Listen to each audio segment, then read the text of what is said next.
Why are we transferred into an area where we are not really industry? Yeah. We're not really seen, Yeah. Tourism is craft. Yeah. I'm confused why we were shapeshift to that area where we're supposed to be in the tourism ministry, where we can get the benefit and people can see us. Yeah. Why were we shapeshifting in that industry? Can I quickly say her concern is significant because the craft sector is in commerce Industry. and not tourism. Right. When the Minister of Tourism goes overseas to represent tourism in Jamaica, craft is not a part of it, or it becomes second place. And you can imagine that it is in tourism and in industry, the tourism minister can represent the craft industry as well. And the minister responsible for the industry, craft would no doubt be very, very low on the because it's not even something that traditionally was part of that industry and probably isn't even front and center in his mind. Right. So it's an odd policy choice. It wasn't something that we would have done. We saw tourism as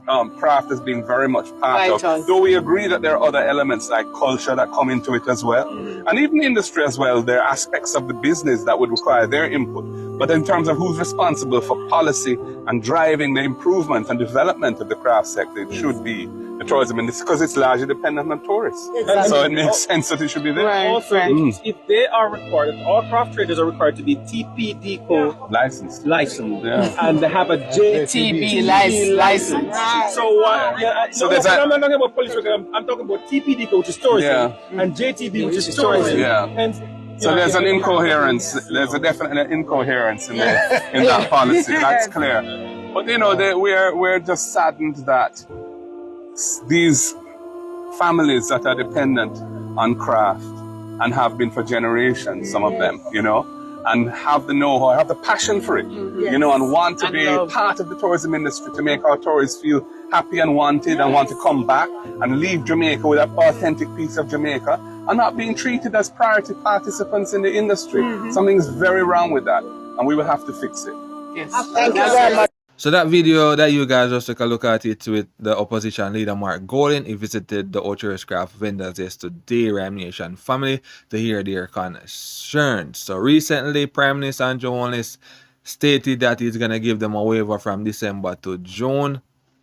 In June, that is when the Ocho ship here will be reopened. So the craft vendors say they have deeper concern than that Ryme Nation family. So Mark Golden visited them yesterday to hear their concerns. So right about now, we are going to move on to our next topic, Ryme Nation family. So a 42-year-old man with a Florida address was arrested at the Sangsters International Airport in Montego Bay, St.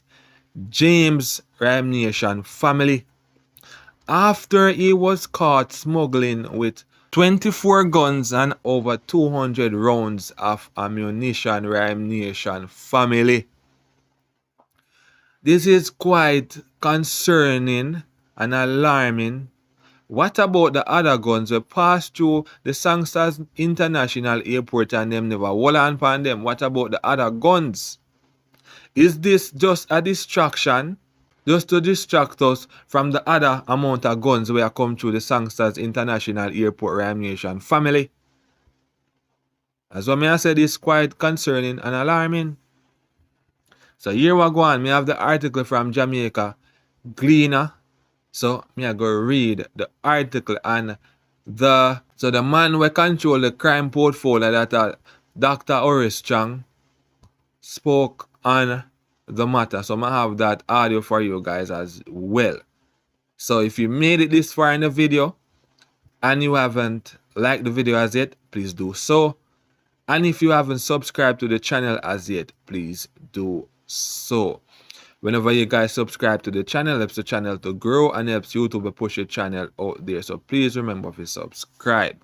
So here we go on. A 42-year-old man of a Florida address in the United States of America was arrested at the Sangsters International Airport in Montego Bay, St. James last Friday after 2,000 firearms, some dismantled, and 200 rounds of ammunition were allegedly found in his luggage. The man, whose name is being withheld pending charges, reportedly traveled to the island on a Jamaican passport.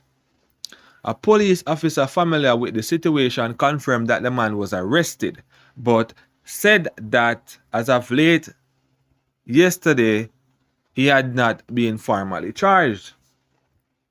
I am not at liberty to disclose any further information on that matter, said the cop. According to information in a police report about 3 p.m. last Friday during routine checks at the customs hall at the airport, the passenger underwent a baggage inspection after he disembarked from a Southwest Airlines flight from Florida in the United States of America. Here and now, a firearm wrapped in foil was initially discovered. According to the report, the Firearm and Narcotics Investigations Division was called in, and a detailed search of the passenger's luggage uncovered more weapons and ammunition. A black suitcase labeled Juicy Couture was found to contain several items, including 4 pairs of shoes, each with a socks holding 25.357 Magnum rounds of ammunition. The suitcase also contained black jeans concealing a Glock magazine, a DVR with multiple firearm components, and several metal objects resembling converter chips. Another suitcase, marked Highland Tactical, contained a variety of firearm parts and accessories, including firearm slides, pistol barrels, and several pistols. It also held multiple magazines and ammunition trays. In addition to the firearms, 2 black Visa debit cards and 3 mobile phones were found in the passenger's possession. While attempts by the gleaner to get the police to comment on the finding were met with tight lips, the police them not say nothing. A former cop said the haul is significant, noting that the configuration of the weapons would suggest that they were to be handled with someone with intimate knowledge about guns. Concerning, Ryme Nation family, really concerning. This is not your regular gun boss. There is a certain level of sophistication about this. And if these weapons were destined for the criminal underworld, as it's suspected, it's clear that we have criminals out there with more than a passing knowledge about firearms. The former lawman said this is extremely worrisome and the authorities need to get to the bottom of this sooner than later. The Ryme Nation family, that is the article from Gleaner, Jamaica in relation to the 24 guns and the over 200 rounds and ammunition that were seized from a 42-year-old man at the Sanctuary International Airport in Montego Bay last week. What do you guys think about this? Isn't this worrisome, Ryme Nation family, and concerning? So please leave your thoughts and opinions down in the comment section about this and make me know what you think about this. Because this is not just a regular bust. Because remember, some of the firearms were dismantled, so them have to go fit them up. So, wanna think?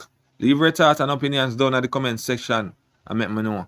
It was a good find. It's a find that while I think those 7 firearms in whole, the additional bits and pieces could have given additional weapons, which is why the count of 24 has been propagated. But they're doing some sensitive investigation, and we hope to make some good finds very soon. So thanks again for watching. I'm out.